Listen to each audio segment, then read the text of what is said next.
우리가 믿는 예수님은 하나님이십니다. 많은 사람들은 예수님이 우리와 같은 인간이었는데 그가 우리 죄를 대신해서 십자가의 죽음으로 말미암아 하나님이 되었다, 하나님의 아들이 되었다, 이렇게 생각합니다. 그것은 잘못된 생각입니다. 예수님은 처음부터 하나님이셨고 또한 영원한 하나님의 아들이셨습니다. 우리의 하나님은 아버지 하나님이 계시고 아들 하나님이 계시고 또 성령 하나님이 계십니다. 이것을 잊으면 안 됩니다. 이 세상에 오신 예수님은 자신이 하나님이라는 것을, 하나님의 독생자 하나님이라는 것을 오늘 많은 사람들에게 말씀해 주셨습니다. 특별히 성경에 능한, 또 성경을 가르치며 성경을 붙잡고 사는 이스라엘의 성경 교사들에게, 율법 학자들에게 분명하게 말씀해 주셨습니다. 내가 바로 하나님이다. 어떻게 예수님은 본인이 하나님인 것을 말씀하셨습니까? 예수님은 제사하는 권세가 예수님에게 있다는 것을 보여주셨습니다. 여러분, 죄는 오직 하나님만 사하여 주십니다. 인간은 인간의 죄를 사할 수가 없습니다. 용서는 해주어도. 그렇다고 해서 용서받은 그 죄가 사함받은 것은 아닙니다. 죄의 사함은 오직 하나님만 하십니다. 예수님께서 오늘 만난 중풍병자에게 네 죄가 사함받았다 그러면서 죄를 사하여 주십니다. 이때에 곳곳에서 온 바리새인들과 율법사들이 깜짝 놀라며 예수님을 향하여 비난을 합니다. 말씀을 한번 보시죠. 21절입니다. 서기관과 바리새인들이 생각하여 이르되 이 신성 모독하는 자가 누구냐? 오직 하나님 외에 누가 능히 죄를 사하겠느냐? 성경에 능했던 바리새인들, 이 서기관들, 이들은 여러분 17절에 보게 되면 갈릴리 각 마을과 유다 곳곳에서 또 곳곳에서 그리고 예루살렘에서 온 사람들입니다. 전국에서 성경의 교사들이, 목사들이 다 모인 것입니다. 그들이 예수님께서 중풍병자의 죄를 사하여 주니까 신성모독이라고 말합니다. 그러면서 하나님 외에 누가 죄를 사하겠느냐? 그렇다면 이것을 여러분, 우리가 좀 바꿔서 얘기하면 오직 하나님만이 죄를 사하여 주신다라는 거 아닙니까? 예수님은 지금 사람들에게 드러내셨습니다. 내가 하나님이다. 내가 바로 너희의 죄를 사할 수 있는 하나님이다. 사랑하는 여러분, 예수님이 이 땅에 왜 오셨습니까? 우리 죄를 사하여 주기 위해서 오신 것 아닙니까? 우리 인류는 죄 때문에 죽게 되었습니다. 죄 때문에 저주스러운 인생을 살게 되었습니다. 병들고 가난하고 서로 미워하고 온갖 괴로움과 고통 속에 살아가는 그 근본적인 이유가 죄 때문입니다. 그런데 예수님께서 그 죄를 사하여 주시기 위하여 그 죄를 우리에게서 제거하시기 위하여 오신 것입니다. 하나님만이 죄를 사할 수 있기 때문에 하나님이신 예수님이 친히 인간의 몸을 입고 이 땅에 오신 것이죠. 성경에 능했던 율법 학사들과 바리새인들은 예수님을 믿지 못했습니다. 도리어 신성을 모독한다는 이유로 결국은 예수님을 십자가에 못 박았습니다. 여러분들은 어떠세요? 왜 예수님을 믿으세요? 예수님이 여러분에게 구원자인 것을 여러분들이 믿고 계십니까? 예수님이 내 죄를 사하시기 위하여 오셨다는 것을 여러분들이 정말 믿고 있습니까? 예수님께 나온 그 근본적인 이유가 내 죄를 사함받기 위한 것임을 여러분들이 고백하고 있습니까? 저는 예수님을 믿는다고 하면서 죄가 없다고 주장하는 사람들을 종종 봅니다. 그러면 왜 예수님 믿냐 그러면 종교가 필요해서 그렇다고 얘기합니다. 잘 먹고 잘 살기 위해서 그렇다고 말합니다. 뭔가 신을 믿으면 마음의 평안과 위로를 얻을 수 있기 때문에 그렇다고 말합니다. 혹시나 나중에 있을지도 모르는 천국에 가기 위해서 그렇다고 말합니다. 우리는 그런 그들의 이야기를 종교라고 그러죠. 기독교는 종교가 아닙니다. 우리는 죄 사함을 받기 위해서 예수님을 믿고 죄 사함을 받기 위해서 우리는 오늘도 우리 주님을 따라 살아가는 것입니다. 오늘 예수님께서는 중풍병자, 자기를 찾아온 이 중풍병자의 병을 고쳐주기에 앞서서 예수님은 이 중풍병자의 죄를 먼저 사하여 주십니다. 자, 이것을 봤을 때에 예수님의 마음은, 예수님의 그 마음속에 가장 갈급함은 우리 죄를 사하여 주는 것이라는 것이죠. 우리는 병부터 고침받기를 원하고 가난에서 벗어나는 것부터 원하고 우리는 어렵고 힘든 것에서 형통하고 평안하기를 원하지 않습니까? 근데 예수님은 그게 아니에요. 병이 있어도 주님은 죄사함 받기를 원하십니다. 가난한데도 죄사함 받기를 원합니다. 우리의 삶의 가장 근본적인 축복과 하나님의 은혜는 바로 죄에서 건져냄을 받는 구원입니다. 여러분 믿으십니까? 오늘 예수님께 나온 이 중풍병자, 그는 예수님으로부터 죄사함을 받았는데 그냥 죄사함을 받지는 않았습니다. 이 죄사함은 우리에게 주시는 하나님의 은혜인데요, 가만히 있는데 받지는 않았어요. 예수 앞에 나왔어요. 그리고 예수님 앞에 나올 때에 방해물을 다 제거하고 뛰어넘고 믿음으로 주님 앞에 나왔어요. 그러한 그를 예수님께서 주목하시면서 그에게 제사함의 축복을 주셨습니다. 여러분, 우리가 예수님을 만나는 것이 쉽지가 않아요. 육적인 삶을 살아가는 우리들, 또 전혀 예수님을 모르는 그런 죄된 인생에서 사단의 종으로 살아가는 그런 사람들, 예수님을 믿고 살아가면서도 성령에 충만하지 않으면 예수님이 계시는지 안 계시는지 잘 이렇게 느끼지 못하는 그런 의심을 가지게 되는 그 우리들, 그 예수님 만나기 쉽지 않습니다. 그냥 늘 애녹같이 예수님이 나와 동행하는 걸 느낄 수만 있으면 참 좋겠는데 그렇지 않아요. 기도 조금 쉬어버리고 예배 조금 안 드려버리면 갑자기 예수님이 온데간데 없어진 그런 느낌을 우리는 많이 가진단 말이죠.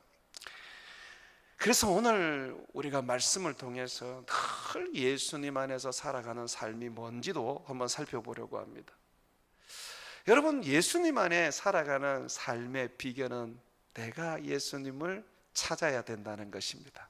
내가 예수님을 붙잡아야 된다는 것이죠. 예수님은 자기를 찾는 자를 찾으십니다. 성경에 보면 하나님은 온 땅을 두루 보시며 혹 자기를 찾는 자가 있는가 그렇게 살피신다고 말하고 있죠. 또 성경에는 나를 간절히 찾는 자가 나를 만나게 될 것이다 그렇게 얘기합니다. 성경에는 나를 만나고자 하는 자, 그가 나를 만나게 된다고 말합니다. 여러분, 기도라는 것은 모세에 의하면 하나님을 가까이 하는 거라 그러거든요. 하나님을 가까이 하는 거, 기도가 뭡니까? 우리가 하나님을 찾는 거잖아요. 그러니까 우리가 하나님을 찾으면 하나님은 우리를 가까이 하십니다. 하나님은 먼 곳에 계시지 않습니다. 바로 우리 곁에, 우리 안에 계시죠. 우리가 찾아야 되는 것이죠. 우리가 하나님을 찾을 때 참 방해물들이 많습니다. 이 사탄이 우리가 하나님을 찾는 것을 용납하지 않습니다. 세상을 통하여, 사람을 통하여, 또는 여러 가지 근심과 걱정을 통해서 하나님을 못 찾게 만들죠. 오늘 성경 말씀에 봐도 중풍병자가 사람들을 통해서 예수님께 나왔을 때, 예수님을 만나려고 했을 때 난간에 부딪혔어요. 방해물을 만나게 되었어요. 18절 한번 보십시오. 한 중풍병자를 사람들이 침상에 메고 와서 예수 앞에 들여놓고자 하였으나, 여러분 꼭 뭐와 같으냐면 앰뷸런스에 응급환자 실어가지고 지금 지나가는 것과 똑같습니다. 그러면 우리는 많이 비켜주잖아요. 이 앰뷸런스가 지금 위급한 사람을 실었으니까 먼저 가라고 비켜줍니다. 그런데 지금 보십시오. 한 중풍병자가 침상에 누인 채로 사람들이 메고 예수님께 나가고 있습니다. 그런데 사람들이 길을 비켜주지 않는 거예요. 19절 보십시오. 무리 때문에 메고 들어갈 길을 얻지 못한지라. 무리들이 비켜주지 않는 거예요. 어쩜 그들도 예수님을 만나서 병고침을 받아야 되기 때문에, 귀신 쫓음을 받아서 자유해야 되기 때문에 그들도 양보할 수 없었을 거예요.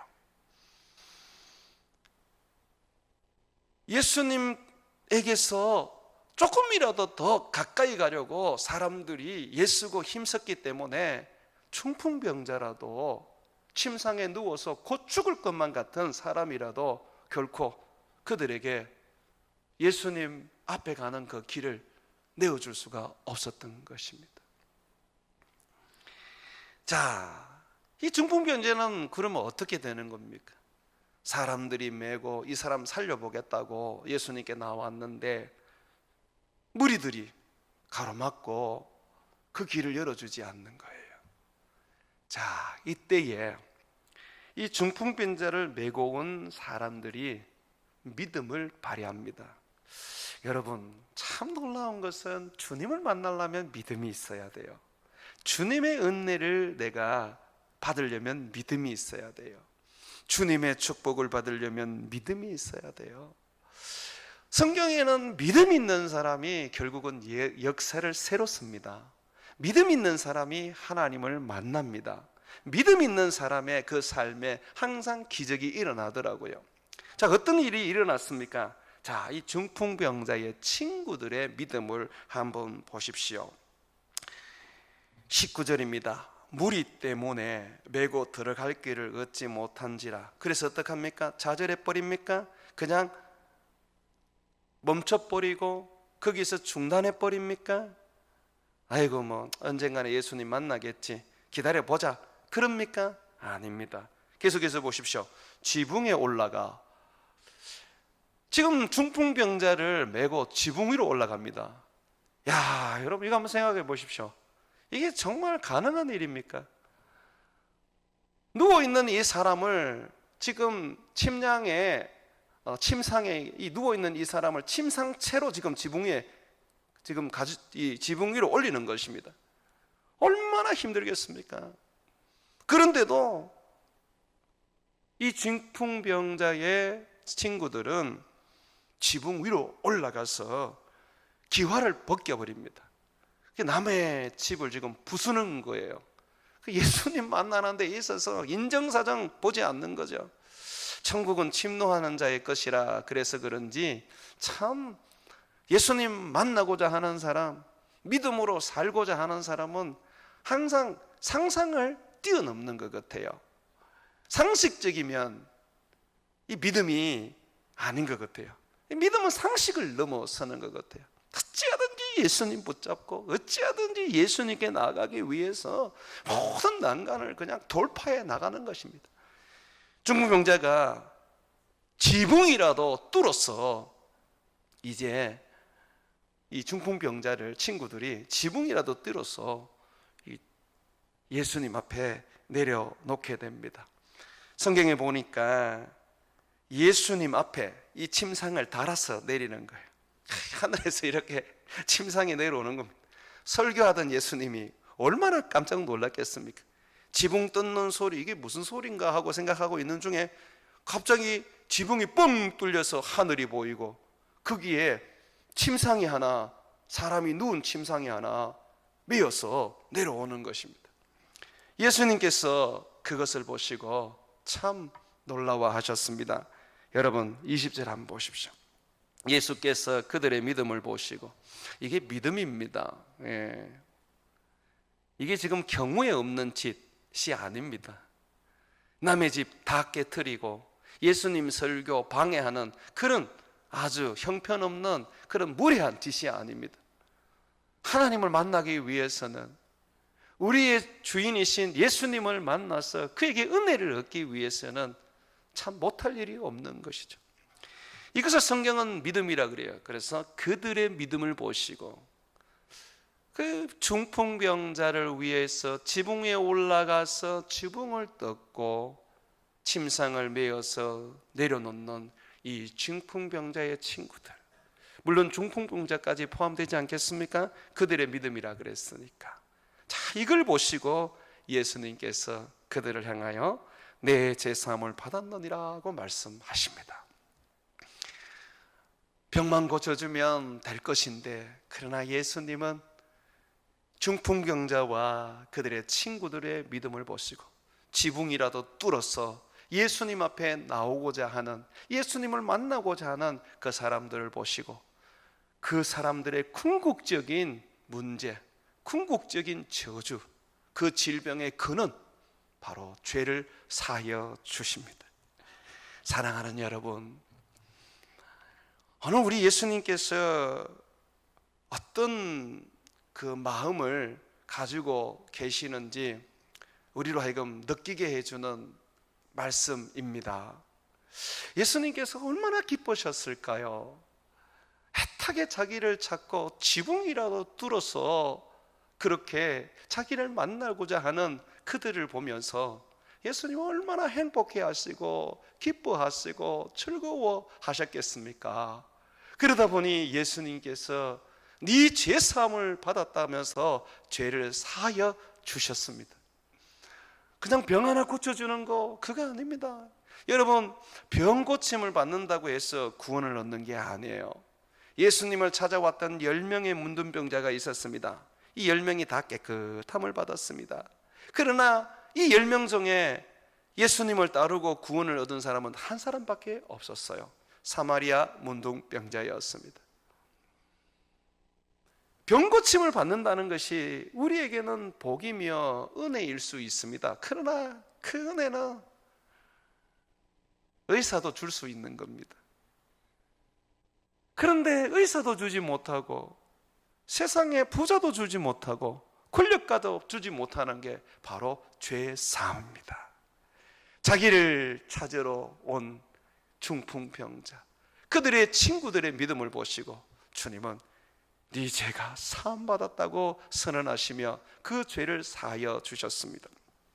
예수님의 사역을 보면 예수님께서는 사역을 하실 때에 처음은 유대인들과 잘 갈등을 일으키지 않으십니다. 자기가 하나님의 아들인 것을 사람들에게 잘 드러내지를 않으십니다. 예수님이 십자가에 못 박혀 죽으시는 것도 예수님의 사역 3년 차가 되었을 때 예루살렘에 올라가는 그 길에서 말씀하셨거든요. 예수님께서는 웬만해서는 자기의 정체를 잘 드러내지 않으셨습니다. 그런데 이 중풍병자와 그들의 친구들의 믿음을 보셨을 때 예수님은 바로 자기의 그 정체를 드러내 주셨습니다.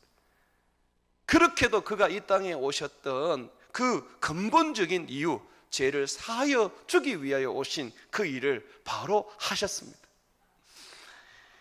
믿음은 참으로 하나님을 기쁘게 합니다. 믿음이 없이는 하나님을 기쁘시게 할 수 없다고 그렇게 가르치지 않습니까? 아무리 우리가 기쁘게 찬양을 하고 춤추고 찬양을 하고 정성을 다하여 예배를 드려도 믿음이 없다면 그 예배는 하나님이 기뻐하지 않습니다. 찬양이 없어도 정성으로 드려지는 그 예배가 결여가 돼 있어도 믿음을 가지고 주님 앞에 나아가고 믿음으로 예배를 한다면 우리 하나님은 그것이 그를 기쁘게 하는 것이죠. 스바냐 3장에 보게 되면 하나님께서 우리 가운데 계시는데 우리로 인하여 그 기쁨을 이기지 못한다 그러지 않습니까?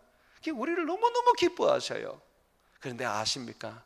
거기서 우리라는 것은 믿음 있는 우리를 말하는 거예요. 주님은 우리가 믿음이 있기를 원합니다. 성경에 보면 믿음의 사람들은 항상 우리 주님을 행복하게 만듭니다. 예수님이 사역을 하시다가 하루는 두로와 시돈 땅으로 가셔서 그곳에서 잠시 쉬셨는데 거기에서 가나안 여인을 만나게 되었습니다. 여인은 자기의 딸이 흉악한 귀신이 들렸는데요, 예수님께 와서 자기 딸을 고쳐달라고 예원을 했습니다. 그런데 예수님 외면하시는 거예요. 그 여인의 간구를 예수님 들은 척 만척하시면서 그냥 다른 길로 가시는 거예요. 이 여인은 자기를 외면하고 무시하는 예수님, 그 예수님 뒤를 쫓으면서 소리를 지르면서 예수님, 내 딸이 흉악한 귀신에 들렸습니다. 고쳐주세요, 고쳐주세요 하면서 예절하게 부르짖습니다. 그런데 예수님이 뭐라 그러시냐면, 하도 부르짖는 그 여인, 제자들이 너무 민망해서 예수님 어떻게 좀 해달라고 그러니까 예수님 뭐라 그러시냐면, 자녀의 떡을 취하여 개들에게 던짐이 합당치 않다. 그 여인을 향하여 개라 그랬어요. 얼마나 자존심이 상하겠습니까? 그런데 이 여인이 그것을 넘어서서 이렇게 말합니다. 예, 예수님, 저는 개가 맞습니다. 그런데 개도 주인의 상에서 떨어지는 부스러기를 먹지 않습니까? 부스러기라도 주십시오. 그거면 족하겠나이다. 그때 예수님께서 그 여인의 그 믿음을 보시고 감동을 하십니다. 그러면서 뭐라 그러냐면 여인아 라고 부릅니다. 예수님이 여인아 라고 부를 때는 그 어머니를 부를 때에 그 여인이라고 부르시거든요. 똑같은 존칭어입니다. 조금 전만 해도 개라고 하시던 예수님이 이 여인의 믿음을 보시고 예수님은 아주 높여주십니다. 여인아, 네 믿음이 크도다. 네 믿음대로 될지어다. 여러분들이요, 우리가 왜 기적이 상식이 안 됩니까? 믿음이 작아서 그렇지요. 왜 우리의 삶 속에서 우리는 우리 하나님이 우리 때문에 기쁨을 이기지 못하고 행복하게 되시는 것을 만들지 못합니까? 믿음이 없어서 그렇지. 믿음이 있으면 우리 하나님은 우리로 인하여 기뻐하십니다. 주님은 하늘의 부자십니다. 모든 것을 창조하신 창조주이십니다. 우리가 믿음만 가지고 있으면 주님은 하늘에 속한 모든 것을 우리에게 다 부어주시고 싶어하시는 아버지 있습니다. 여러분 믿으세요? 우리 하나님 째째한 하나님 아닙니다. 우리가 하나님의 그 은혜와 그 축복을 많이 받지 못하는 것이 있다면 믿음이 없어서 그렇죠. 믿음이 없어서 그렇죠. 믿음만 있으면 주님은 네 믿음대로 될지라고 말씀하시면서 우리 주님은 최고의 은혜와 능력과 축복을 부어 주시죠. 그래서 항상 우리에게 말합니다. 기도할 때도 믿음으로 해라. 살아갈 때 믿음으로 살아가라. 뭘 하더라도 너희들이 믿음으로 해라. 음식을 먹을 때도 우상의 음식이지만 믿음으로 먹으면 아무것도 아니다. 믿음으로 하라고. 뭐든지 믿음으로 하라고 우리에게 가르치는 것이죠. 중풍병자와 중풍병자의 친구들이 믿음으로 기화를 벗겨내고 침상을 달아 예수님 앞에 내려놓을 때 예수님께서는 이 사람을 향하여서 내 죄사함을 받았다면서 자기가 하나님인 것을 드러내 주셨습니다. 이 땅에 주시고자 하는 그 근원적인 축복을 주님은 부어 주셨습니다. 아브라함에게 약속하셨던 복, 그것이 바로 오늘 중풍병자가 받은 복입니다. 여러분, 예수님이 죄를 사하시는 데 있어서 이것이 그냥 하나님이니까 그냥 쉽게 주시는 복이라고 생각하시면 안 돼요. 하나님은 공의의 하나님이세요. 죄는 반드시 벌을 받게 되어 있습니다. 성경에는 죄의 결과는 사망이라 그랬어요. 작은 죄든 큰 죄든 반드시 죽게 되어 있는 거예요. 이것은 하나님이 정한 법이에요. 그렇다면 하나님께서 만약에 죄인을 향해서 네 죄를 사함받았다 그러면서 무조건 그 죄에 대하여 용서하시고 형벌을 면제해 주신다면 주님은 공의의 하나님이 아니십니다. 주님은 공의의 하나님이시기 때문에 우리 죄를 사하여 주시기 위하여 어떻게 하셨습니까? 죄의 값인 사망을 대신 받으신 것입니다. 예수님이 이 땅에 오신 것은 우리의 대속물이 되기 위하여 오신 거 아닙니까? 십자가에 죽으신 것은 내 죄를 사하여 주시기 위하여 죽으신 게 아닙니까? 하나님이시지만은 그는 공의의 하나님이시기 때문에 그냥 우리의 죄를 사하여 주시는 것이 아니라 자기가 대신 우리 죄로 말미암아 죽으심으로 우리의 죄값을 지불하심으로 우리의 죄를 사하여 주신 것입니다.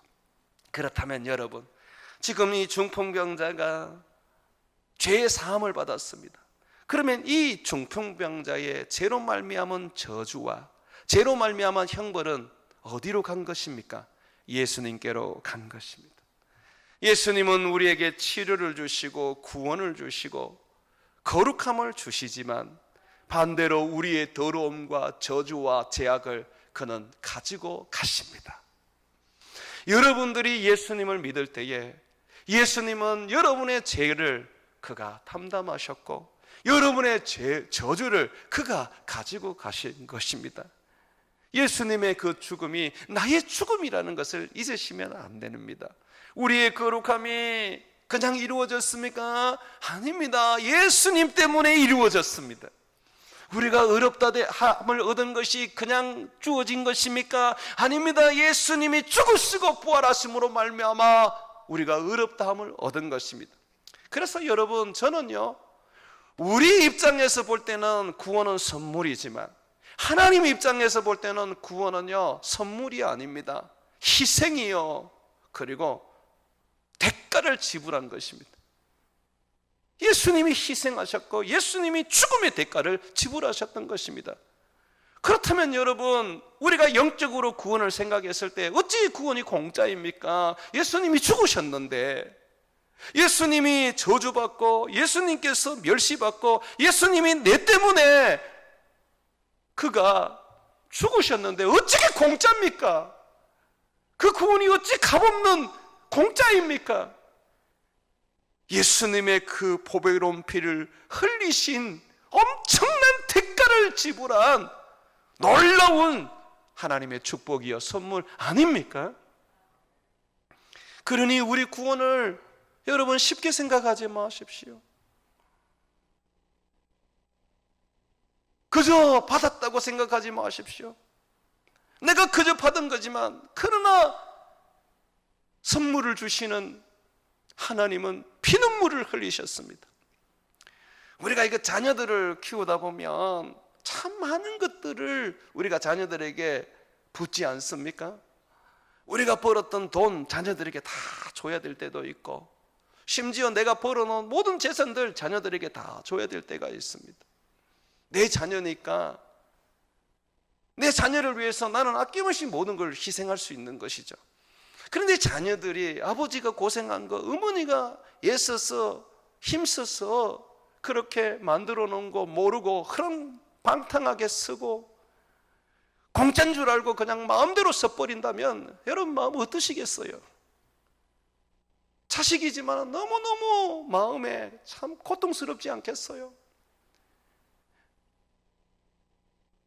우리 아이들 보면, 대학교 다니는 아이들 보면 한 달에 생활비가 요즘은 한 60만 원씩 드는 것 같아요. 밥도 먹어야 되고 차도 타야 되고 또 친구들도 만나서 커피도 먹어야 되고. 아이들이 종종 그런 얘기를 해요. 아유, 요즘 60만 원가 너무 부족합니다. 좀 더 주십시오. 그런데 여러분, 돈을 벌어보시면 알지만 60만 원 버는 게 얼마나 힘든지 몰라요. 돈 한 3, 400만 원 벌어도 아이들 키우다 보면 그거 다 그냥 나가버립니다. 그 3, 400만 원 그거 버는 거 쉽게 버셨습니까? 얼마나 힘들게 버셨습니까?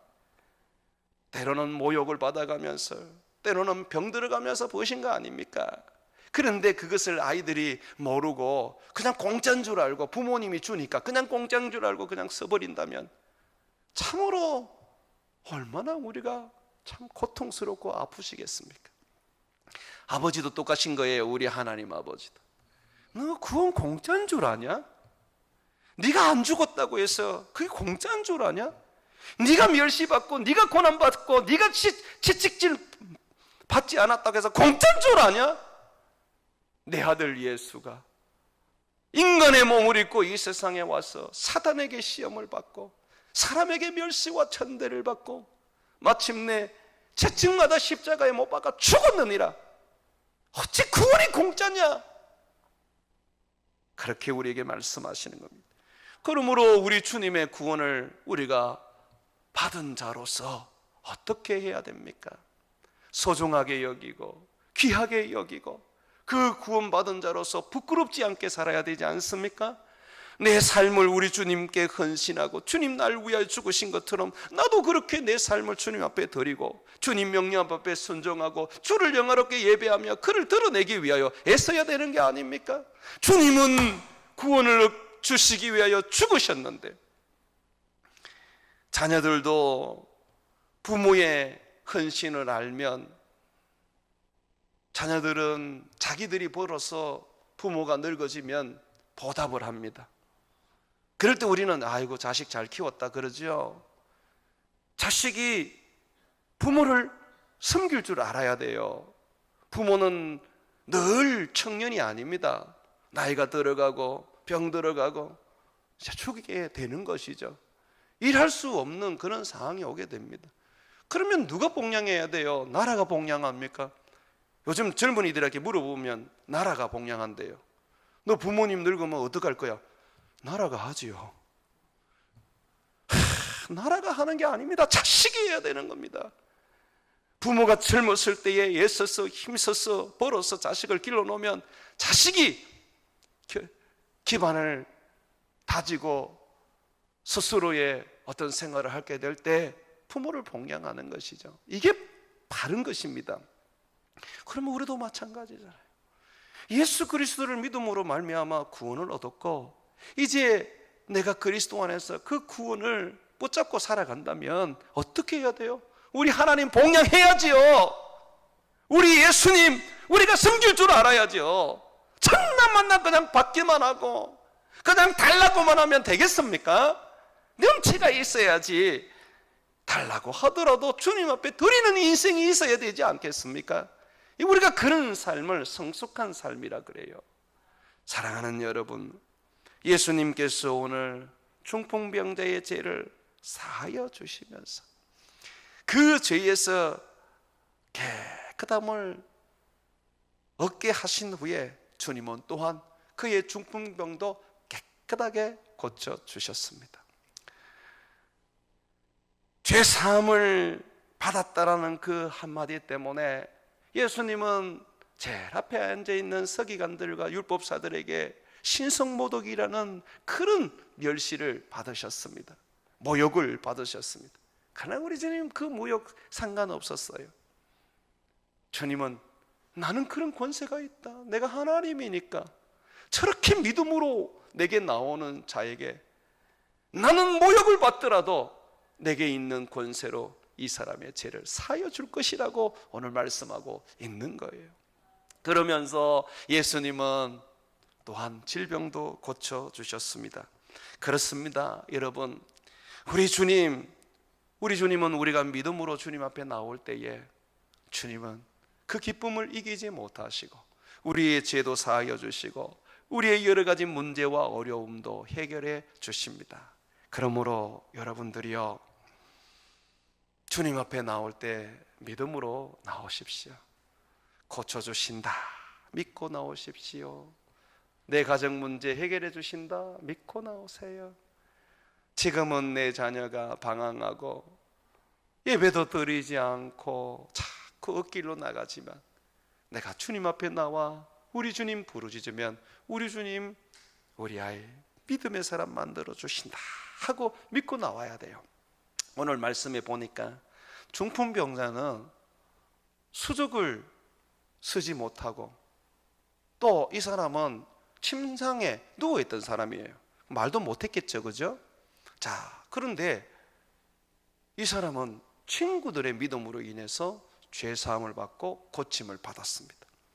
성경 한번 보십시오, 여러분.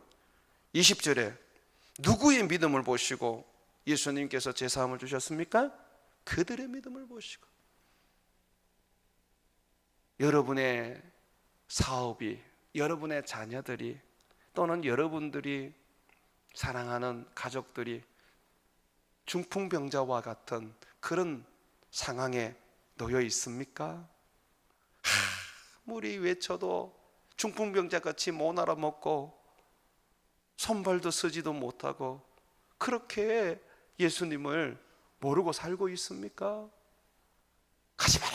가지 말라고 해도 끊임없이 멸망의 길로 가고 있습니까? 오늘 보십시오. 친구들이 이 중풍병자를 데리고 예수님 앞에 나왔을 때에 예수님은 그들의 믿음을 보시고 이 중풍병자를 고쳐주시고 사하여 주셨습니다.